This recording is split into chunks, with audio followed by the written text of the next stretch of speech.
Hey there. Welcome to the Animation Club at USF YouTube. This is Claire. Let's talk about critique etiquette.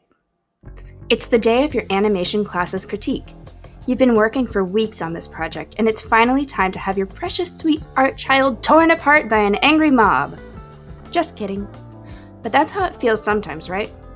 Let's talk about what to do and what not to do to make a stressful situation a little bit better for everyone. Here we have two students, Whiny Wormington and Polite Pal. On Whiny Wormington's turn, a classmate points out that Whiny saved a file incorrectly, so a technical error occurred. Whiny proceeds to launch into a several-minute-long speech about how their computer crashed, they have too much work, and they're in the middle of a breakup with their partner.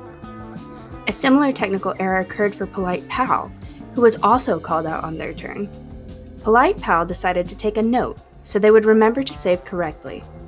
Polite Pal also thanked their classmate for the helpful comment, made eye contact, and listened carefully while the comment was made.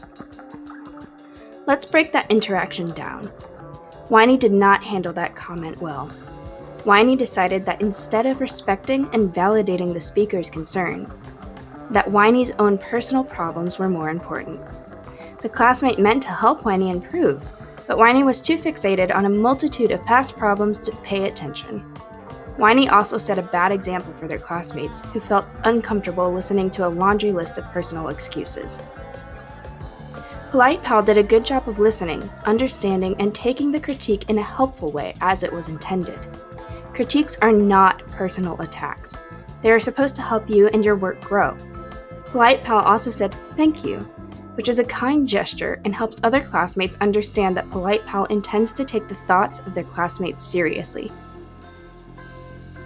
Another classmate is in the hot seat. It's Whiny's turn to give a critique. At first, Whiny tries to avoid speaking at all until the professor calls on them specifically. Whiny then proceeds to tell their classmate, "I like the first piece, I don't like the second piece." Polite Pal gives the next critique and says, "Your first shot uses a lot of arcs in the animation, so it looks good. Your second shot doesn't have enough anticipation, which makes the action look too sudden." Whiny made a few mistakes here. First off, it is rude to stay silent in a critique. This is a chance for classes as a group to receive valuable feedback, and so saying nothing deprives classmates a chance to improve. Second, Whiny's professor had to single them out. If Whiny had spoken up earlier, this would not have happened. Third, comments like and don't like are unqualified statements. There's no specifics, and so the comments are not helpful for someone trying to find things to fix in their art.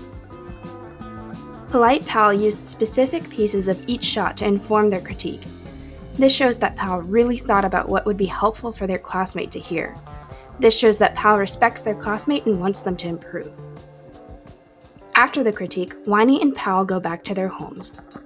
Whiny tells their friends how they got some positive feedback, so they don't need to fix anything, and the negative feedback was wrong, and those classmates are just annoying.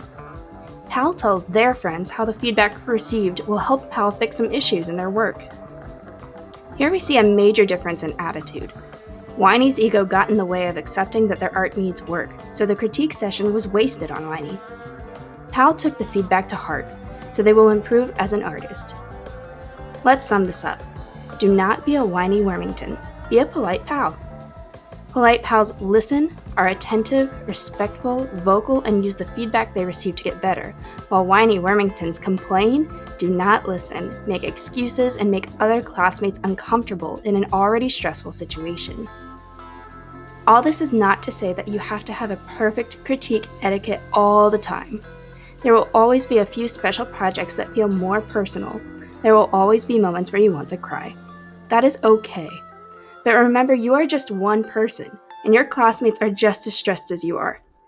You are not more important or more special than your peers, so you as an individual have to be considerate of how your behavior affects others. Thank you for watching, and good luck on your next crit.